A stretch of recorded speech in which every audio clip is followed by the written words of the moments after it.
Machosius, god of the stove, born from a spark when stone struck stone.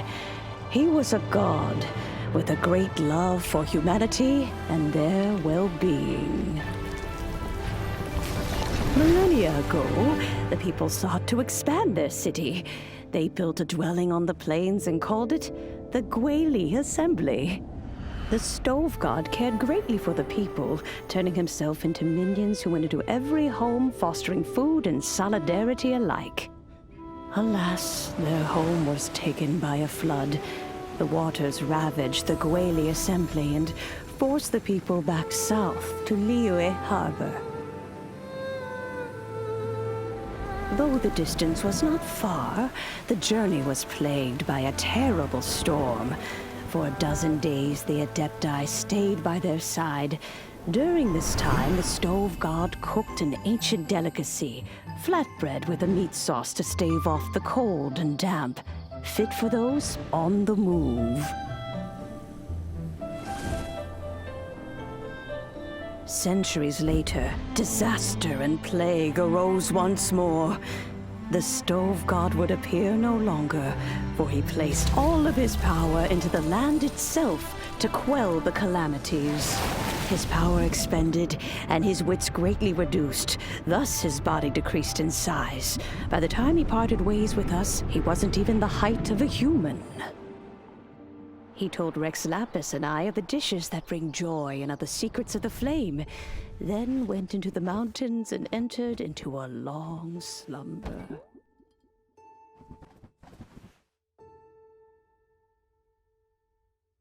The stove god departed, and Guoba was born. When he awoke, he ate the chili mince cornbread buns placed on the offering table by a young lady in yellow.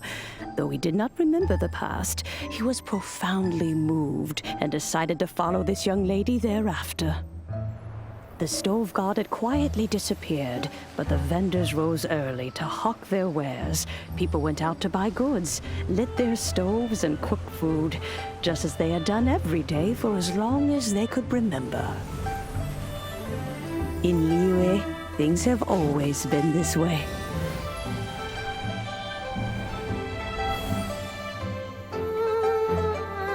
Nature provides, the mountains rejoice.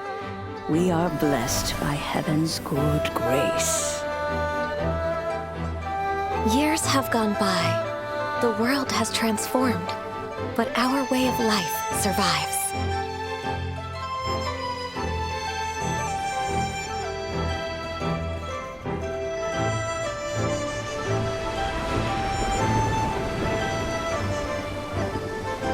Fame and fortune is only a season.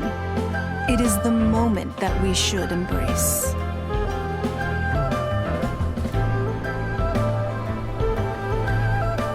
Past meets present. Heritage becomes legacy. Long into the future may we thrive. You once told me that dining is the profoundest of customs in the human world. To eat well is to consume vitality itself. And to drink well is to partake of the very essence of the world.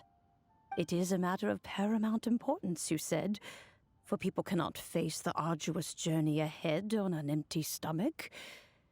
At once a humble affair and a profound one. A humble meal of maize and spring water is also profound in that. By ensuring one's survival, it paves the way for millennia of human history and culture to come. My dear friend, Liyue has changed so much while you have slept. Looking at the prosperity and beauty around us today, does it make you happy? Guoba, this is kind of a huge deal. Why didn't you say anything?